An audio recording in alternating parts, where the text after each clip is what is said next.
The salty tang of the Oakhaven breeze usually carried a sense of peace, a quiet hum that had drawn me here in the first place. I'd traded the clamor of the city for the rhythmic slap of waves against pilings, the relentless urgency of a detective's life for the leisurely drift of a fishing boat. My office, a converted bait shop overlooking the bay, was meant to be a haven, a place for contemplation and the occasional missing cat case. But the old instincts, like barnacles clinging to a hull, were stubborn. They still scraped at me, a low thrum beneath the surface of my curated calm. The shrill protest of my desk phone ripped through the afternoon quiet, a jarring intrusion. I eyed it, a relic from my previous life, before sighing and picking up. UserBW, I stated, my voice a little rougher than I intended. UserBW, it's the nervous acquaintance. The voice on the other end stammered, thin and reedy. There's been an accident at the estate. The estate owner found him this morning. My fingers tightened on the receiver. Accident? I asked, the word already tasting wrong in my mouth. My quiet life had just sprung a leak. That's what the chief of police is saying, the nervous acquaintance hurried on, their voice dropping conspiratorially. But it feels wrong, UserBW, it just feels wrong. You know how things are in Oakhaven. They like to keep a lid on things. I knew. Oakhaven was picturesque, with its weathered clapboard houses and lobster boats. But beneath the charming facade, old money and even older secrets intertwined like stubborn roots. I'm on my way, I said, already reaching for my jacket. The familiar, unwelcome thrill of a puzzle stirring to life was already prickling at my skin. The drive took me past the quaint, bustling town center, then steadily uphill, away from the tourist traps and toward the shadowed, more insular parts of Oakhaven. The paved road eventually gave way to a crumbling, overgrown lane. A rusted, ornate iron gate, hanging precariously from one hinge, marked the entrance to what had once been a magnificent, exclusive enclave. This was the gated community gone to seed, a testament to fortunes that had peaked generations ago and now slowly withered under the relentless march of time and neglect. Weeds choked the driveways, cracking through asphalt and concrete. Grand but decaying, mansions loomed behind a screen of ancient, untamed foliage, their windows like vacant eyes staring out at nothing. Some still clung to a semblance of former glory, their paint peeling in elegant strips. Others were swallowed almost entirely by ivy, their roofs sagging like tired shoulders. The air here was heavy, thick with the scent of damp earth and decay, a stark contrast to the fresh sea air I was used to. I pulled my worn sedan to a stop behind a couple of official vehicles, their flashing lights an unwelcome splash of color against the somber backdrop. The estate owner's residence was the grandest of them all, a sprawling stone edifice that looked like it had been lifted straight from a Gothic novel. Police tape, a garish yellow, stretched across the front door, swaying gently in the faint breeze. UserBW, the chief of police, greeted me, his face a mask of weary officialdom as I approached. He was a decent man but pragmatic, always keen to maintain Oakhaven's idyllic image. Didn't expect to see you here, just a tragic accident. The nervous acquaintance called, I replied, my gaze sweeping past him to the open doorway. Thought I'd offer my condolences. And my eyes, my keen, scrutinizing eyes. Inside, the house was a mausoleum of faded opulence. Dust motes danced in the shafts of sunlight that pierced the grimy windows, illuminating a grand foyer where a wide, sweeping staircase dominated the space. At the foot of those stairs, a sheet-draped figure lay, a grim silhouette against the ornate but worn Persian rug. Fell down the stairs, the chief explained, gesturing vaguely. Old man, bad heart, a bit unsteady on his feet. Lost his balance, tragic but straightforward. I nodded slowly, but my eyes were already dissecting the scene. The body was positioned almost symmetrically, lying on its back, arms slightly splayed. There was a walking stick a few feet away, leaning against a pedestal that held a chipped marble bust. It looked almost placed there, not flung in a violent tumble. The rug beneath the sheet-covered figure, though thick with years of accumulated dust, showed surprisingly little disturbance. A fall down a grand staircase, especially for an elderly individual, usually left more of a chaotic signature. My gaze drifted from the stairs to the wall beside the body. There, faintly, almost imperceptibly, was a thin, dark smudge about shoulder height. Too high for a handprint from a falling man unless he was incredibly tall and falling head first. And it wasn't a scuff from a shoe. It was a peculiar, almost deliberate mark. "We're just waiting for the transport," the chief continued, oblivious to my silent scrutiny, eager to wrap things up. "Then we'll seal the place. Nothing to see here, UserBW. Just a sad old man who took a tumble." I merely hummed in agreement, my attention still fixed on the wall. As the chief turned to bark an order at a constable, my eyes snagged on something else, something small and incongruous lying half-hidden beneath the edge of the rug, almost directly under where the deceased's head would have been. My fingertips closed around a tiny object, no bigger than my thumbnail. It was a button.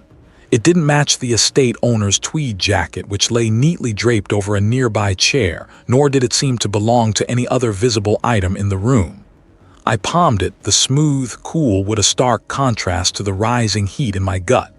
The chief of police was wrong. This wasn't just a sad old man who took a tumble, and my quiet life in Oakhaven. It was officially over. The oak leaf button was a whisper in the silent house, a promise of stories yet to unfold. I merely hummed in agreement, my attention still fixed on the wall. My gaze flickered from the chief's broad back to the small object. It was a cufflink, glinting dully in the weak morning light filtering through the grimy window.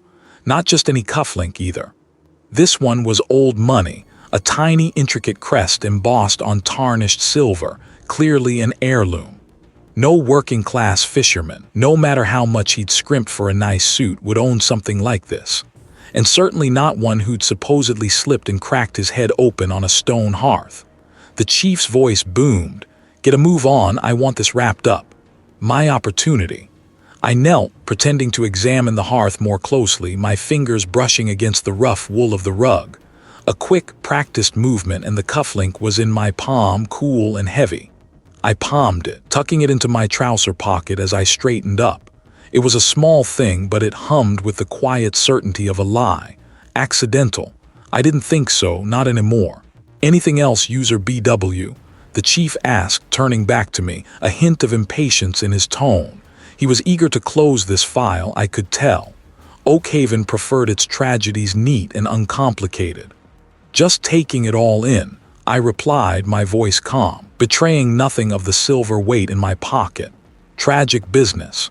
He grunted, already moving towards the door. "Indeed, looks like a clear case. Poor fellow just lost his footing." I merely nodded, letting him believe I agreed. My mind, however, was already sifting through the details. The chief's haste, the missing cufflink, the deceased's reputation as a man who kept to himself. None of it added up to a simple accident. Oakhaven had a way of hiding its sharp edges under a veneer of tranquility, and I had a feeling I'd just found one of those edges. Leaving the cramped cottage, the salty air felt sharper, the cries of the gulls more insistent. I walked towards my car, my hand instinctively patting my pocket. The cufflink was still there, a tangible piece of the puzzle. My first instinct was to find out who wore such an item. Oakhaven was small enough that specific family crests or unique jewelry often belonged to the established families, the ones whose money dated back to whaling fortunes and shipbuilding. The kind of families who lived in places like the gated community gone to seed. The community was a relic, a testament to faded glory. A grand iron gate, rusted and half off its hinges, stood open, permanently inviting entry to a world that had forgotten how to maintain itself. The paved roads were cracked, weeds pushing through the asphalt. Once manicured lawns were now wild tangles of sea grass and untamed shrubs. Houses, grand Victorian structures and sprawling mid-century moderns, stood behind overgrown hedges, their paint peeling, windows sometimes boarded up, sometimes just staring out blankly like dead eyes. It was a place where old money clung to its dignity even as its foundations crumbled. I drove slowly, the crunch of gravel under my tires echoing in the unsettling quiet. I knew a few of the names associated with these properties. The deceased, I recalled, had once been employed as a groundskeeper for one of the larger estates here, years ago before some unspecified falling out. It seemed a good place to start digging. My target was the Thorn estate, or what was left of it. A sprawling, gray stone mansion that looked like it was slowly being swallowed by the aggressive coastal flora. I parked discreetly a few houses down, near a particularly dense thicket of rhododendrons, and made my way on foot. The air here was heavy with the scent of damp earth and decay, a stark contrast to the fresh sea breeze outside the gates. As I approached the Thorn residence, I noticed a figure on the porch, an older man with a shock of silver hair and a meticulously tailored blazer, despite the evident disrepair of his surroundings. He was sipping from a teacup, his gaze fixed on the unruly garden. He exuded an air of aristocratic disdain, even in this state of decline. This had to be the elder Thorn, a man whose family name was practically synonymous with Oakhaven itself. I cleared my throat as I stepped onto the gravel path leading to the porch. His head snapped up, his eyes, pale and sharp, narrowing slightly. "Can I help you?"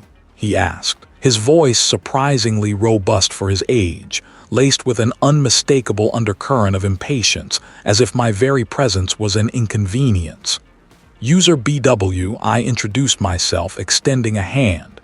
He ignored it, merely raising an eyebrow. "I'm a private investigator. I'm looking into the death of the fisherman found this morning." A flicker of something, annoyance, fear, crossed his face before he smoothed it away. The chief already assured me it was an unfortunate accident, nothing to do with us. He gestured vaguely at the estate. "We keep to ourselves here." "I understand," I said, my gaze sweeping over him. That's when I saw it. On his right wrist, the cuff of his blazer was slightly pulled back, revealing a sliver of shirt cuff. A single, ornate cufflink, identical in design to the one currently residing in my pocket, but only one. The left cuff was bare. My breath hitched imperceptibly. The chief's quick dismissal, the missing cufflink, and now this man, Thorn, with one conspicuously absent. Coincidence? Unlikely. Thorn was trying too hard to appear unconcerned. "Perhaps," I continued, forcing my voice to remain even, "but the deceased used to work for your family, didn't he? Years ago." Thorn stiffened, his teacup rattling slightly in its saucer.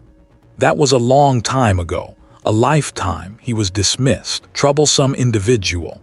He took a long, deliberate sip of tea, his eyes fixed on me over the rim. "You be wasting your time here, UserBW. There's nothing to find." The tension in the air was palpable, thick like the overgrown ivy clinging to the house. He was lying, or at least he was hiding something. The missing cufflink, the deceased's past employment, Thorn's dismissive attitude, it all coalesced into a potent suspicion. Oakhaven's secrets were beginning to reveal themselves, one tarnished silver cufflink at a time, and the weight of that legacy felt heavier than any single crime. I had found my first thread, and it led directly into the heart of Oakhaven's fading aristocracy. Oakhaven's secrets were beginning to bloom, thorny and insidious, much like the overgrown ivy that seemed to strangle every grand old house in this town. Thorn's dismissive wave, his quick change of subject when I'd pressed about the deceased's past, it all tasted like a carefully constructed lie, or at the very least, a deliberate omission. The missing cufflink, the deceased's prior employment with the Harringtons, these weren't just loose threads. They were the beginning of a rope I intended to follow, no matter how tangled it got.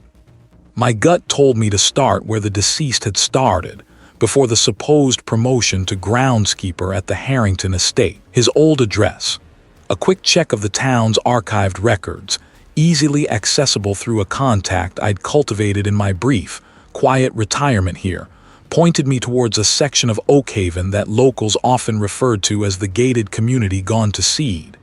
It sounded less like a place and more like a warning. The drive there was a study in decline. The asphalt, once smooth and dark, was now a patchwork of cracks and potholes, forcing me to navigate slowly, the old sedan groaning in protest. Elaborate wrought-iron gates, rusted to a deep, flaky orange, stood ajar. One hinge snapped, leaving it listing precariously. No guardhouse, no security camera, just the skeleton of what was once a declaration of exclusivity. Beyond, driveways were choked with weeds, the manicured lawns long since surrendered to wild grasses and encroaching scrub. Houses, once grand and imposing, now sagged with neglect, their paint peeling like sunburnt skin, windows dark and vacant, some shattered. It was a graveyard of forgotten aspirations, a stark contrast to the polished veneer of the Harrington estate. I pulled up to the address I'd noted, number 17. The house was smaller than its neighbors, a modest two-story affair, but its decay was just as profound. A porch swing, still chained to its hooks, was covered in moss, swaying faintly in the breeze like a forgotten pendulum. The front door, once a vibrant blue, was faded to a pale, patchy gray. Stepping out, the air felt thick, heavy with the scent of damp earth and decay. I walked around the side of the house, my shoes crunching on fallen leaves and brittle twigs. The backyard was a jungle. A clothesline, surprisingly intact, stretched between two ancient oak trees, but nothing hung from it. I noted the absence of a for sale sign or any indication of recent habitation. But then, a flicker of movement caught my eye. Near what looked like a shed, half swallowed by kudzu, a section of the overgrown grass was pressed down. A fresh path, faint but discernible, led towards the back of the property, away from the house itself, towards a thick copse of trees bordering the community. Someone had been here recently. My pulse quickened. I followed the path, pushing aside thorny branches and ducking under low-hanging limbs. It wasn't a long trek, maybe 50 yards, before the trees thinned out into a small, secluded clearing. And there, tucked away beneath a gnarled old willow, was a small, weather-beaten wooden box. It wasn't buried, just hidden beneath a pile of dead leaves and a few carefully placed stones. My fingers trembled slightly as I knelt, brushing away the debris. The wood was rough, unvarnished, but the lid was secured with a small, tarnished brass latch. Inside, nestled amongst yellowed tissue paper, wasn't what I expected. No money, no jewels. Instead, there was a stack of letters, tied with a faded velvet ribbon and a single sepia-toned photograph. I carefully picked up the photo first. It showed a young man, undeniably the deceased, standing beside a woman whose face was startlingly familiar. Her hair, swept back elegantly, was the same shade of burnished gold as the Harrington matriarchs. Her eyes, even in the aged photograph, held the same piercing intensity. It was the Harrington daughter, younger, perhaps in her late teens or early 20s, radiant and smiling. Her arm was linked through the deceased, their bodies angled close, a warmth in their posture that spoke of intimacy, not just friendship. They were standing on what looked like the sprawling lawns of the Harrington estate, a familiar gazebo visible in the background. My breath hitched. This was no casual acquaintance. This was forbidden love, written in the easy familiarity of their stance, the unguarded joy on their faces. Then I untied the ribbon on the letters. The handwriting was elegant, looping, unmistakably feminine. I pulled out the top one, unfolded it carefully. The date was over 20 years old. "My dearest," it began. "I know this is madness, but I cannot bear another moment without you. My father has arranged the engagement to the banker's son. He speaks of duty, of legacy, but all I feel is despair. I dream of a life away from this gilded cage, with you by the sea, somewhere no one knows our names. Please tell me there is a way. Tell me you still believe we can be together." The letter was unsigned, but the implication was clear, sharp as a shard of glass. The Harrington daughter and the deceased. A secret affair, buried for decades. This wasn't just a groundskeeper who'd had a promotion. This was a man who had been deeply entangled with the town's most powerful family. A man who, 20 years later, was found dead on their property. The pieces clicked into place with a sickening thud. Thorne's evasiveness, the Harrington family's dismissive attitude towards the deceased's tenure, the rush to declare it an accident. This wasn't about a missing cufflink anymore. This was about a secret that could unravel generations of carefully constructed respectability. Old money, indeed, and a legacy teetering on the brink. My gaze drifted back to the photo, then to the letter in my hand. The deceased hadn't just worked for the Harringtons. He had loved one of them. The accident was no accident, and I was now holding the very evidence that could bring the entire Harrington empire crashing down. Someone had been here recently, and they might just be coming back. The letter, thin and brittle in my hand, felt heavier than lead. The Harrington daughter and the deceased. A secret affair, buried for decades, festering beneath Oakhaven's polished facade like a persistent rot. This wasn't just about a groundskeeper who'd gotten a promotion, a man dismissed by the town's elite as insignificant. This was a man deeply entangled with the very roots of their power, a man whose death now spoke of far more than a simple accident. The matriarch, the formidable Eleanor Harrington, now in her late 70s, a woman whose name was synonymous with Oakhaven's history and its carefully constructed present. Her daughter, a phantom in most local conversations, rarely seen, barely spoken of. The implications were a jolt to my system, a splash of ice water that cleared away any lingering haze of Oakhaven's supposed tranquility. My quiet life had just been violently interrupted. I needed to see more, to feel the weight of their crumbling legacy firsthand. My mind kept returning to whispers. I'd heard about a property the Harringtons once owned, a venture that had withered on the vine decades ago, a place the locals referred to with a shake of their heads, the gated community gone to seed. It seemed the perfect reflection of the secrets I was uncovering.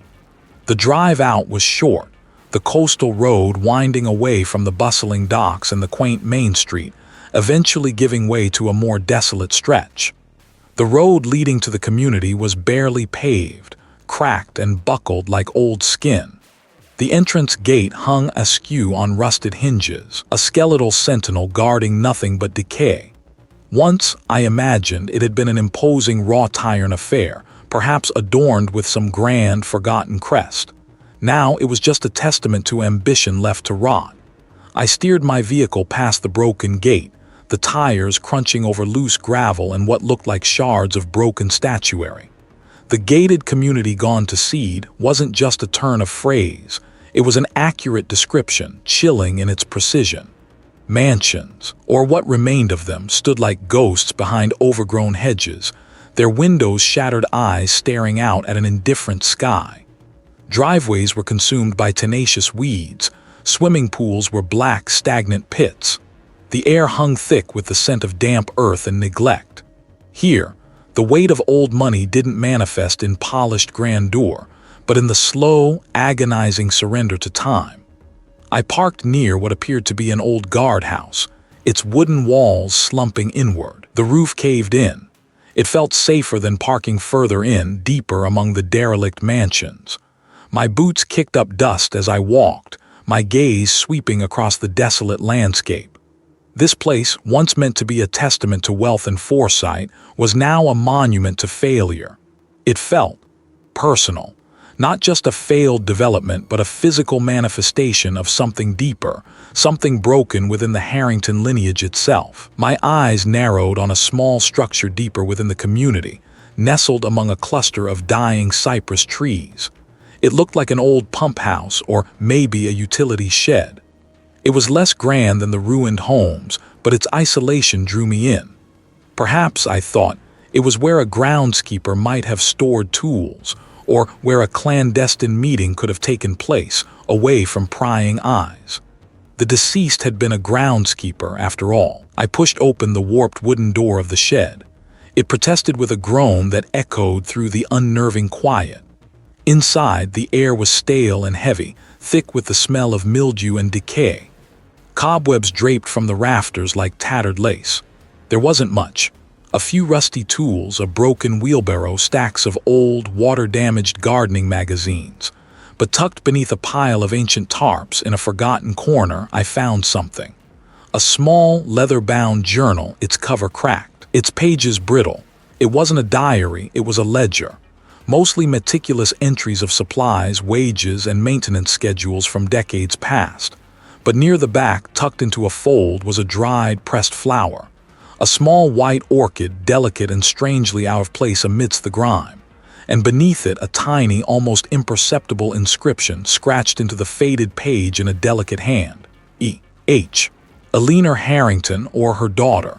My breath hitched. I was so engrossed, my fingers tracing the faint initials, that I almost missed it. The subtle shift in the light outside the shed's single grimy window. A reflection, quick and metallic. My head snapped up, my senses suddenly screaming. I spun, clutching the ledger. My vehicle. The passenger side tire was completely flat, neatly sliced. Not a puncture, but a deliberate, clean cut. Then I saw the driver's side, equally ruined. Both slashed with a precision that spoke of intent, not random vandalism. They weren't just telling me to leave, they were making sure I couldn't. I was stranded. And whoever had done this, whoever had been watching me, was still out there. This wasn't a warning. This was an active, ruthless threat. They weren't playing games anymore, and they knew exactly where I was.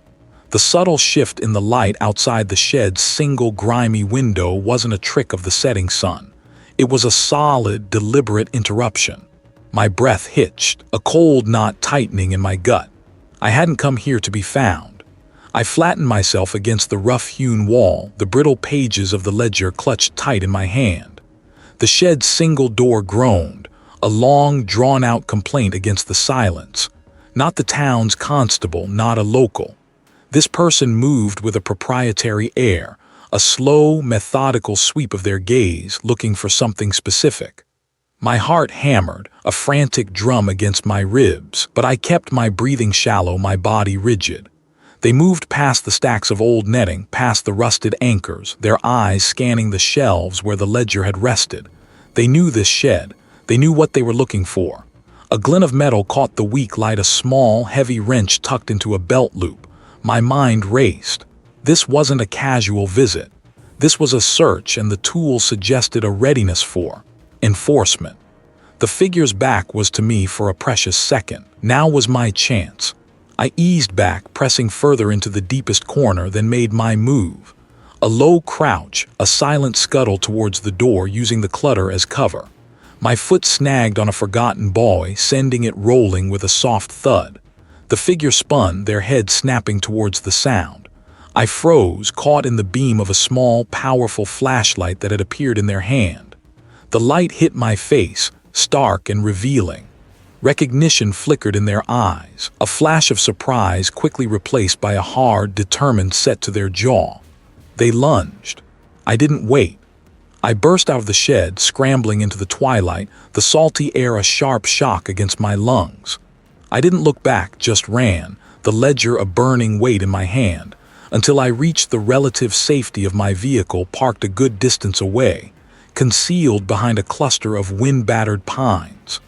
My hands trembled as I started the engine, pulling away from the shed, leaving the figure and their intent behind. I drove until the last vestiges of Oakhaven's sleepy charm faded into the rearview mirror, finding refuge in a secluded pull-off overlooking the churning gray sea. The wind howled, rattling the windows, a fitting soundtrack to the storm brewing inside me. The ledger lay open on the passenger seat, its faded ink now starkly legible in the beam of my reading lamp. Eleanor Harrington or her daughter. I scanned the pages, the true nature of its contents finally clicking into place. It wasn't just a record of expenses. It was a carefully coded chronicle. Discrete payments dated over decades to various names and addresses outside Oakhaven. Cryptic notes like quarterly allowance for seaside cottage, tuition for private schooling, medical expenses specialist consult. Each entry meticulously recorded, often initialed A. This wasn't just about money. It was about a life, a secret life, carefully curated and kept hidden. The forbidden love, the crumbling legacy, it was all here. The ledger detailed the financial support for a child, born out of wedlock, a child of the Harrington bloodline, spirited away to protect the family name. The victim, the elderly fisherman, had been the conduit, the trusted, silent hand delivering these payments, ensuring the secret remained buried. He was the one who had kept the flame of that forbidden love burning, albeit indirectly, for decades. And then it hit me, a sickening lurch in my stomach. The fisherman had been found dead just as the secret child would be reaching an age where they might start asking questions, or perhaps had already made contact. The child, now an adult, might have sought out their true parentage, threatening to unravel the carefully constructed lie. The fisherman, perhaps out of a lifetime of quiet guilt or a newfound sense of duty to the adult child, had likely been preparing to reveal the truth. He was no longer a trustworthy keeper of the secret. He was a liability. The killer wasn't some opportunistic thief or a random assailant. The killer was someone directly threatened by the ledger's contents, someone who had everything to lose. Eleanor Harrington's daughter, the very woman who had lived under the shadow of this family secret her entire life, who had seen her mother meticulously manage the cover-up. He would be the one most desperate to ensure it stayed buried. Her own standing, her own life, perhaps even her own children's future, built on the brittle foundation of the Harrington name, depended on it. My gaze flickered to the last entry, dated just weeks before the fisherman's death, final payment delivered, contact expected. He hadn't just known the secret, he was about to expose it. The accident was no accident. The powerful elite, the crumbling legacy, it all converged on one person, driven by a lifetime of fear and desperation. I knew where I had to go. The gated community gone to seed. It was a place where old money had once flourished, now slowly decaying, much like the secrets it harbored. A fitting stage for a final confrontation. I drove, the engine a low growl, the ledger beside me, a silent testament to a lifetime of lies. The community gates, once grand and imposing, hung askew on rusted hinges, their polished brass tarnished, their wrought iron consumed by creeping vines. Manicured lawns had become overgrown wildernesses, elegant facades crumbling under the relentless coastal elements. It was a monument to a forgotten dream, a perfect reflection of the Harrington family's hidden rot. Yet, a faint glow emanated from a single downstairs window. This was it. I walked up the overgrown path, the crunch of dead leaves underfoot echoing in the eerie quiet. My knuckles rapped against the heavy oak door. It creaked open, revealing the woman I had suspected. Eleanor Harrington's daughter. She didn't feign surprise. I held up the ledger. I have, and I know what it means. I know what you did. Her eyes narrowed, a flicker of something dangerous igniting within them. You don't understand the lengths one must go to protect a family, to protect everything. He stepped back, gesturing me inside with a hand that trembled almost imperceptibly. Come in, UserBW. Let's talk about inconvenient truths. The air inside was stale, heavy with the scent of old wood and something else. Something metallic and faintly acrid. My senses sharpened, every nerve alert. This wasn't just a confession. This was a trap, a dangerous endgame where I was standing in the lion's den, holding the very evidence that could bring her entire world crashing down. The fight for justice had just begun. The air inside was stale, heavy with the scent of old wood and something else. This wasn't just a confession. This was a trap. A dangerous endgame where I was standing in the lion's den, holding the very evidence that could either set things right or seal my own fate. The estate owner, a man whose tailored suit seemed to sag with the weight of generations of secrets, watched me from behind a massive mahogany desk. His eyes, usually sharp and calculating, held a glint of something desperate now. "You're a fool, UserBW," he answered, his voice a low rumble. "Digging where you don't belong." I didn't flinch. My fingers tightened on the worn leather journal. I held the one I'd found tucked away in a hidden compartment in the deceased's old desk, a final, poignant testament. Perhaps, I conceded, my voice steady despite the adrenaline humming in my veins. But some things need digging up, like the truth about the accident that took a young life. The estate owner's jaw tightened. It was an accident, a tragic fall. "No," I countered, stepping closer, letting the journal tap softly against my thigh. "It was a murder, and you, the proud patriarch of this crumbling dynasty, arranged it." A muscle twitched in his cheek. He started to rise, his hands gripping the edge of the desk. "You have no proof." "I have this," I responded, holding up the journal. Pages filled with a secret love, a desperate plan to elope, a final, terrified entry about a confrontation with you, right before the fall. I flipped it open to a specific page, though I knew he couldn't read it from across the room. The deceased was planning to expose a truth that would shatter your family's carefully constructed image, a truth about an inheritance, a rightful claim to a significant portion of your wealth that was suppressed generations ago. And the forbidden love, it was with a distant cousin, a union that would have brought the whole messy history to light. The metallic scent in the room seemed to intensify, mingling with the old wood. I realized it wasn't just decay. It was the faint, lingering smell of copper, like old blood, expertly cleaned but never truly gone from the porous surfaces of this ancient room. "You pushed them." I continued, my voice gaining momentum, each word a hammer blow.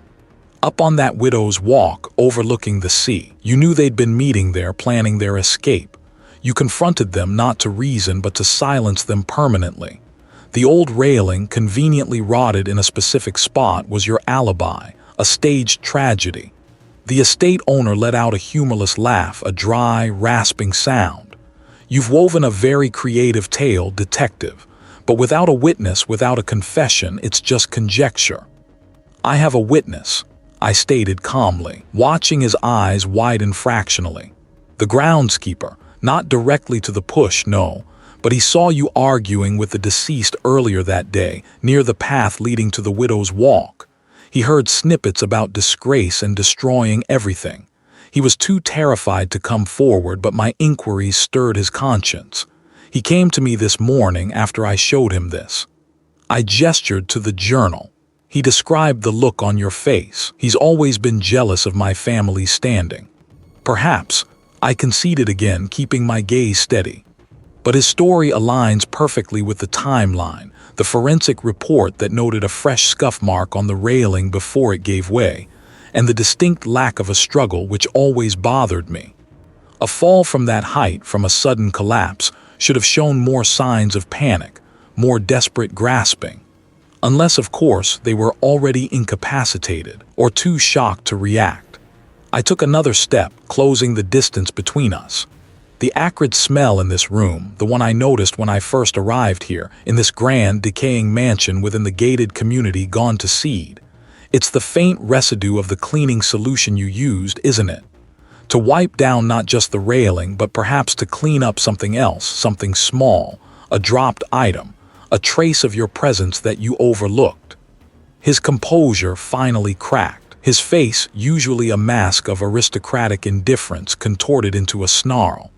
"You think you can just waltz into Oakhaven and dismantle everything? My family built this town. We are Oakhaven." "No," I corrected, shaking my head. "Your family controlled Oakhaven. There's a difference. And sometimes control becomes corruption.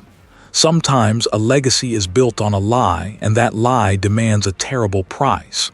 He lunged then, not for me, but for a heavy bronze letter opener on his desk. He moved with a surprising burst of speed for a man his age, his eyes blazing with a desperate, cornered animal's fury. I was ready. My hand was already in my jacket pocket, not for a weapon, but for the small, discreet recording device I'd activated the moment I'd entered the room. "And this," I added, holding it up, letting the tiny red light blink, "is my insurance policy. Every word you've said, every admission, every threat is being recorded and transmitted." He froze, the letter opener glinting menacingly in his hand, inches from my chest. His gaze flickered from the recorder to my eyes, then to the closed door behind me. The desperation in his eyes shifted, replaced by a chilling, absolute defeat. Just then, a heavy pounding echoed from the front of the house, followed by the unmistakable shouts of local law enforcement. I hadn't come here alone. My call to the sheriff's department had been placed minutes before I stepped inside, detailing my location and suspicions, requesting they wait for a signal. The signal in this case was my failure to check in every 5 minutes. The estate owner slowly lowered the letter opener, his shoulders slumping. The fight had gone out of him. The weight of his secrets, the decades of careful deception, had finally crushed him. Hours later, as the local sheriff's deputies meticulously processed the scene and led the estate owner away in handcuffs, I stood on the widow's walk, the sea breeze cool on my face. The sun was setting, painting the sky in hues of orange and purple, reflecting off the calm water below. The air up here was clean, free of the stale decay and metallic scent of the house. The truth had finally surfaced. It was a story as old as Oakhaven itself, perhaps. I looked out at the horizon, the vast expanse of the ocean. My quiet life had been anything but in Oakhaven. But as I watched the last sliver of sun disappear, a sense of profound closure settled over me. Justice, in its own slow, grinding way, had been served. The weight of the world hadn't lifted, but the specific, heavy burden of this case had. And for a retired detective, now just UserBW, that was enough.